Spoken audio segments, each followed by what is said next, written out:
Hello guys, welcome to my YouTube channel. मेरा नाम निधि है और आज हम डिस्कस करने वाले हैं पैनिक डिसऑर्डर के बारे में।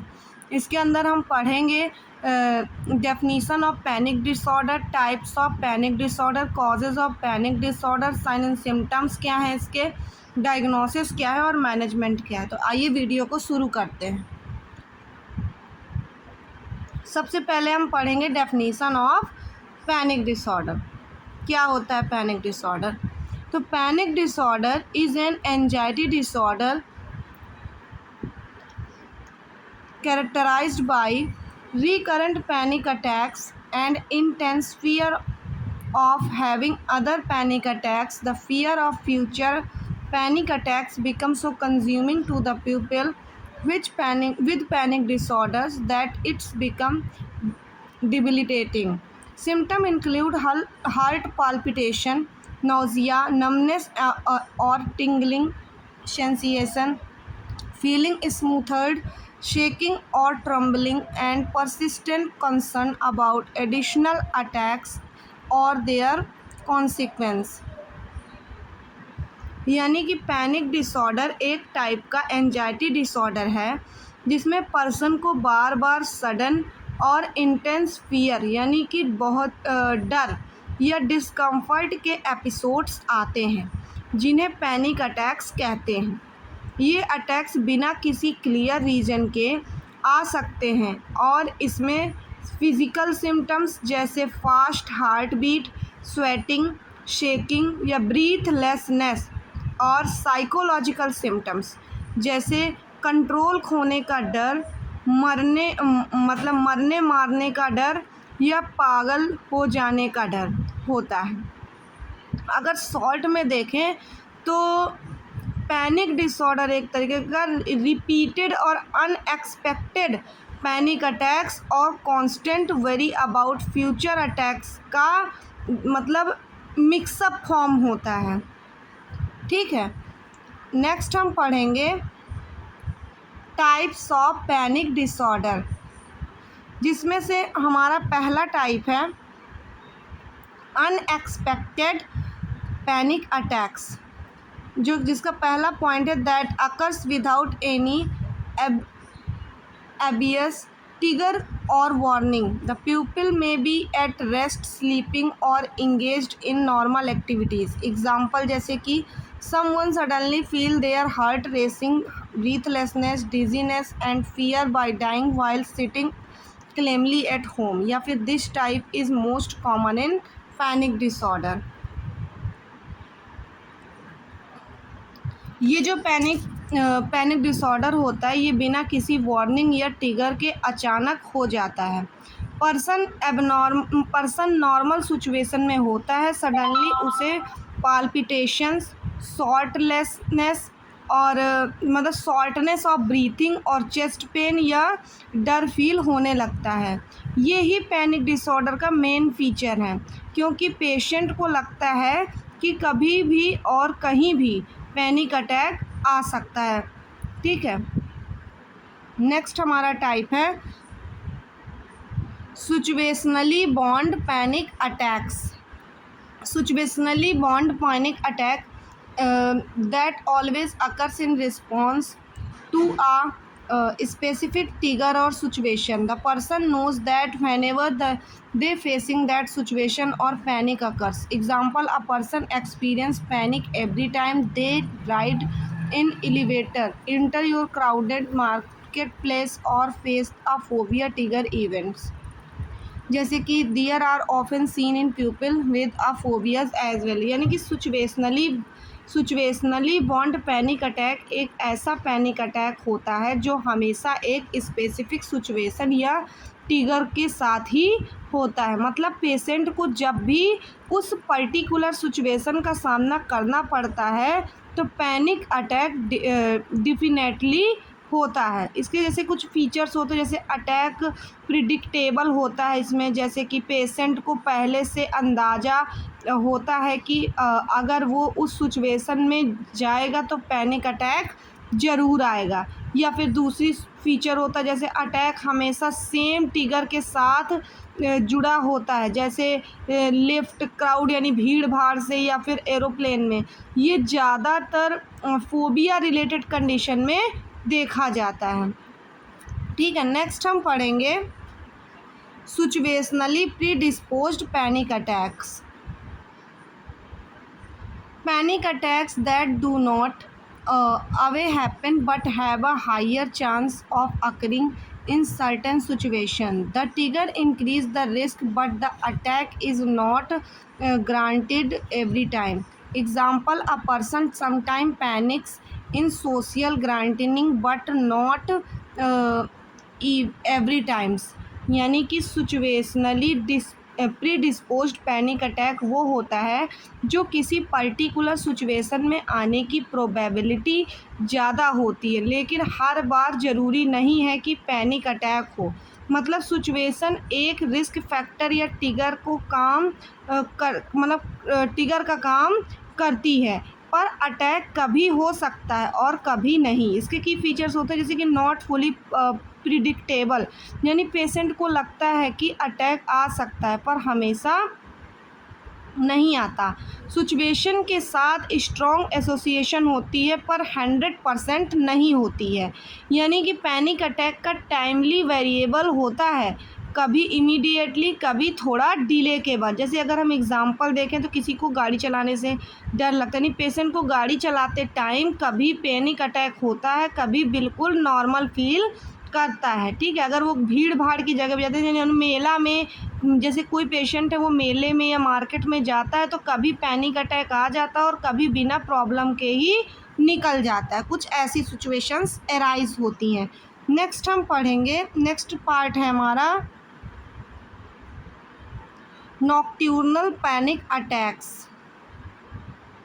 नॉक्ट्यूर्नल पैनिक अटैक्स के अंदर हम पढ़ेंगे panic attacks that occurs during sleep, waking the person with sudden fear, palpitation, sweating and breathlessness. These are not due to nightmares but are true panic attacks happening at night, found in about 30 to 70% of people with panic disorders. यानी कि नॉक्ट्यूर्नल panic attacks एक ऐसा panic attack होता है जो रात को नींद के दौरान अचानक जगाने पर होता है, यानी पेशेंट गहरी नींद में होता है और बिना किसी सपने या ड्रीम के अचानक पैनिक अटैक के सिम्टम के साथ उठ जाता है। यानी कि ये usually first half of the night में होता है, जब डीप नॉन मतलब कि जब नींद गहरी होती है लेकिन उसे अचानक से कोई हिलाकर उठा दे। ठीक है, ये पेशेंट को लगता है कि उन्हें हार्ट अटैक या कोई सीरियस बीमारी हो रही है।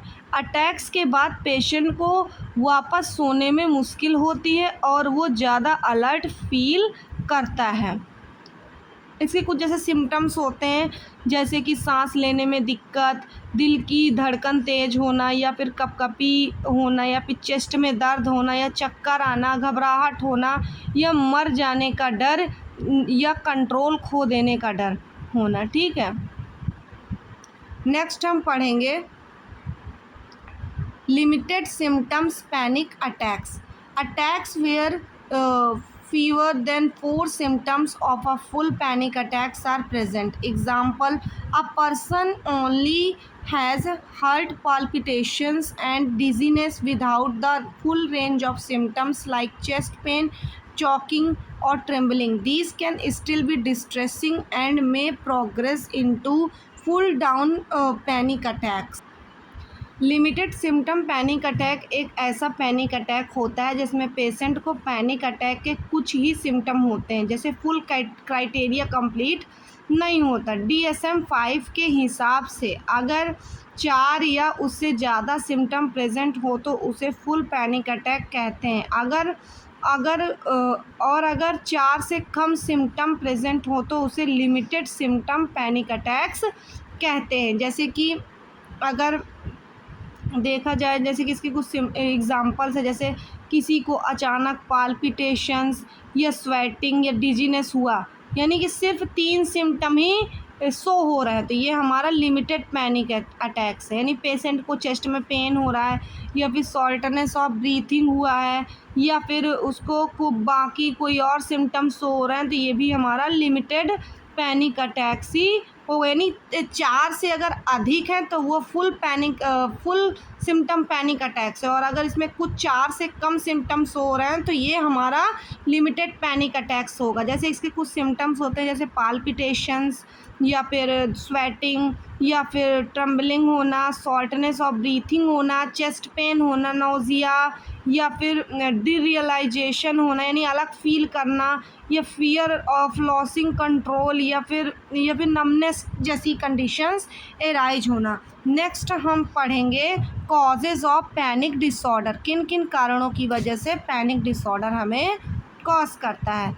सबसे पहले हम पढ़ेंगे heredity genetic characters. Genetic characters में हम हेरिडिटी कैरेक्टर्स पढ़ते हैं, यानी हमारी फैमिली हिस्ट्री में अगर किसी को पैनिक डिसऑर्डर रहा होगा तो ये मुमकिन है कि ये हमारे पेशेंट को बीमारी अपने पेरेंट्स से ही मिली हो, यानी जनरेशन बाय जनरेशन ये बीमारी ट्रांसफ़र होती है। इसके कुछ बायोलॉजिकल फैक्टर्स भी कॉजेज़ होते हैं, जैसे कि हमारे imbalance in neurotransmitter like serotonin and non epinephrine यानी फाइट और फ्लाइट हार्मोन, या फिर जिसके कारण जब ये बढ़ जाते हैं तो हमारा स्ट्रेस रिस्पॉन्स बढ़ जाता है और पैनिक अटैक्स का फॉर्मेशन होता है। नेक्स्ट हमारे साइकोलॉजिकल कंडीशंस होती हैं, जैसे कि हमें एंजाइटी प्रोन पर्सनालिटीज़ या फिर कैटास्ट्रॉफिक थिंकिंग प्ले रोल होने लगते हैं। कॉग्निटिव बिहेवियरल थेरेपी हम जिसके लिए प्रोवाइड कराते हैं। स्ट्रेसफुल लाइफ इवेंट्स अकर्स कर देते हैं पैनिक अटैक, या फिर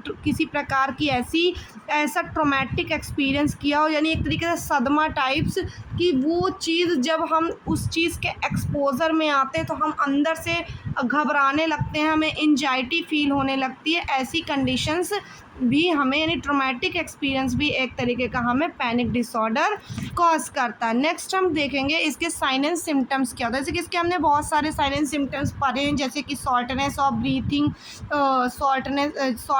ब्रीथिंग, पाल्पिटेशंस या फिर dizziness, nausea, anxiety, trembling, racing of heart beat, sweating, chest pain और नॉसिया जैसी कंडीशंस हमने इसमें स्वेटिंग, ये सारी चीज़ें हमने देखी हैं इनके सिम्टम्स में। नेक्स्ट हम पढ़ेंगे इसका डायग्नोसिस ऑफ पैनिक डिसऑर्डर क्या है। तो आइए देखते हैं आगे। जैसे कि डॉक्टर्स के अकॉर्डिंग, डॉक्टर के पास अगर हम जाते हैं, हमें पैनिक डिसऑर्डर्स आते हैं तो डॉक्टर सबसे पहले हमारी हिस्ट्री कलेक्शन करेगा और फिज़िकल एग्ज़ामिनेशन करेगा।